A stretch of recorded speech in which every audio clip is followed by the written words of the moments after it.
Yun, so isang mapagpalang gabi po sa ating lahat na naririto po sa Sample Market. So ipagkaungan ninyo po kung kami ay naparito po sa lugar po ninyo. Nais lang po namin na magpahayag ng libre salita po ng Panginoon, mga kapatid. At yung bata po na nabibigay ng truck, yan po ay libre. Salita po yan ng Panginoon.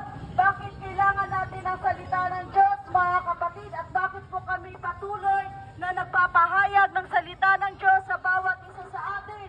Sapagkat meron pong nakasulat sa Mateo chapter 4 verse 4, sabi po ng Panginoong Hesukristo na hindi lamang sa tinapay nabubuhay ang tao, kundi sa bawat salita na nagmumula sa bibig ng Diyos. Sabi ng Panginoong Hesukristo na tayong mga tao ay hindi lamang nabubuhay sa pamamagitan ng pampisikal na pagkain o tinapay.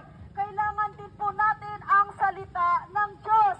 Dapat nating malaman na meron po tayong mga espiritu, meron tayong mga kaluluwa. Kung ang ating mga pisikal na pangangalawan ay inaalagaan natin, pinapakain natin, inaaruga natin para ito ay maging malakas, malusog, maging healthy. Ganon din po ang ating mga espiritu, mga kapatid. Dapat pakainin natin ito ng salita ng Diyos araw-araw.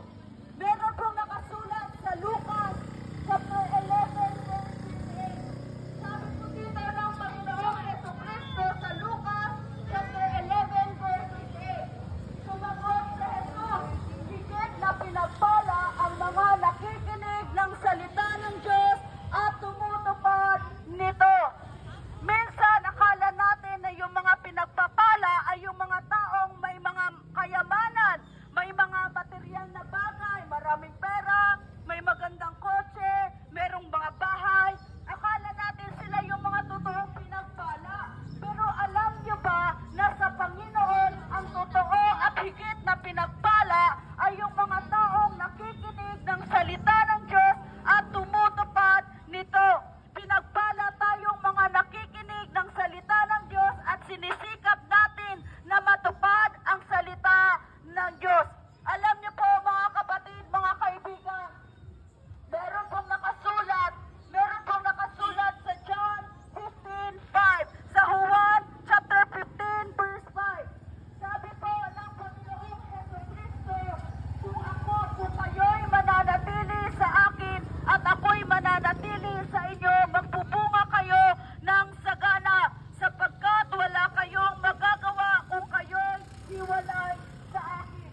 Alam niyo po ba na kapag ang isang tao ay hiwalay sa Diyos, ay wala po siyang magagawa sa kanyang buhay? Alam niyo po kung bakit?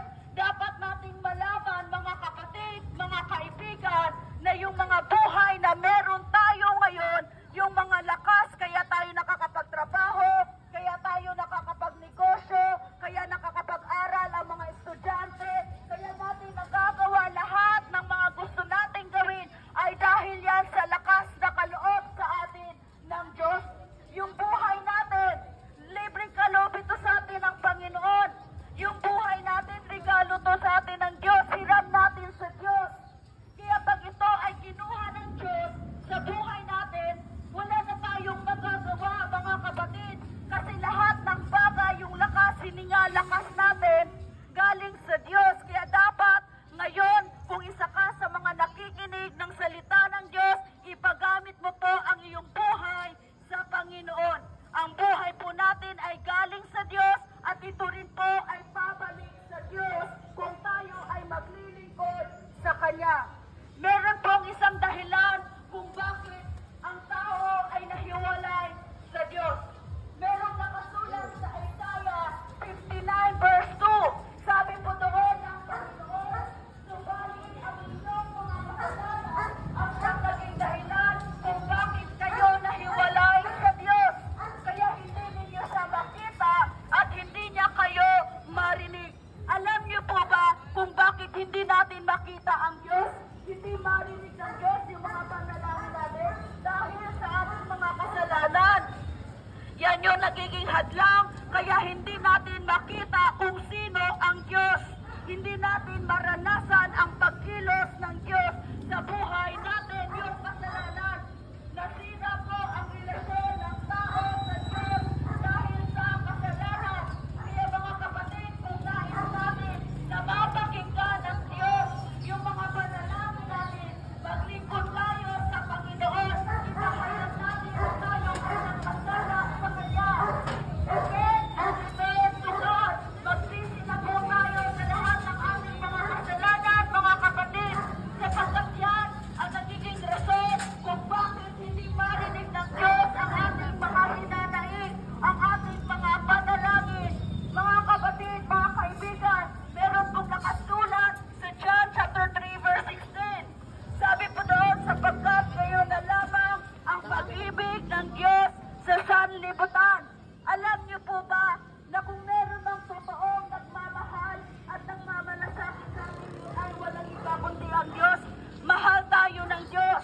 ngayon mismo ang araw ng kaligtasan. Pag tinanggap mo si Kristo sa buhay mo, sumampalataya ka sa Panginoon, pwede kang maligtas. Huwag nyo na pong antayin yung bukas. Dahil hindi po natin alam kung bukas buhay pa tayo.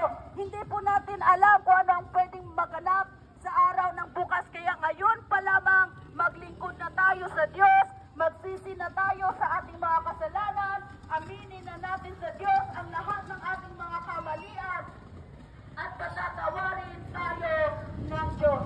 Bago kami umalis na lugar po ninyo dito, nais lang po namin na mag-iwan ng isang maikling panalangin para po sa ating lahat na naririto ngayon. Aming Diyos na banal at makapangyarihan sa lahat, Panginoon, kinikilala namin na ang lahat ng bagay kasama ang aming mga buhay ay nagmumula sa iyo, Panginoon.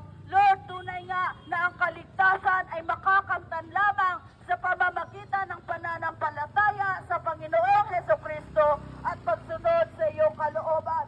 Sapagkat sinasabi mo nga po, Panginoon, sa Mateo chapter 7 verse 21, na hindi lahat ng tumatawag sa akin, Panginoon, Panginoon, ay makakapasok sa kaharian ng Diyos, kundi yun lamang mga sumusunod sa kalooban ng Diyos na nasa langit. Panginoon, pagpalain niyo po ang bawat isang sumasampalataya sa iyo, bawat isang naglilingkod sa iyo, Panginoon. Yung salita mo po, Lord, na kanilang napakinggan sa araw na ito, panalangin ko ito'y tumimo sa kanilang mga puso, Panginoon. Hindi po nawa ito maagaw ng dyablo, Panginoon, ng kaaway, Panginoon. Tulungan niyo po ang bawat isang naririto, pagpalain niyo po ang lahat ng naririto, Panginoon. Yung mga nagtitinda, Lord, nagtatrabaho, nagninegosyo, even yung mga namimili, naglalakad, Panginoon. Magpalain niyo po silang lahat, yung mga bata, Lord, pagpalain niyo po silang lahat, Panginoon, at ikaw lamang, Lord, ang maluwalhati, maitaas, Panginoon. Ikaw lamang, Panginoon, ang mapurihan, mapasalamatan, at madakila, O Diyos. Ipinagkakatiwala ko na po sa iyo, Panginoon, ang buhay ng bawat isa.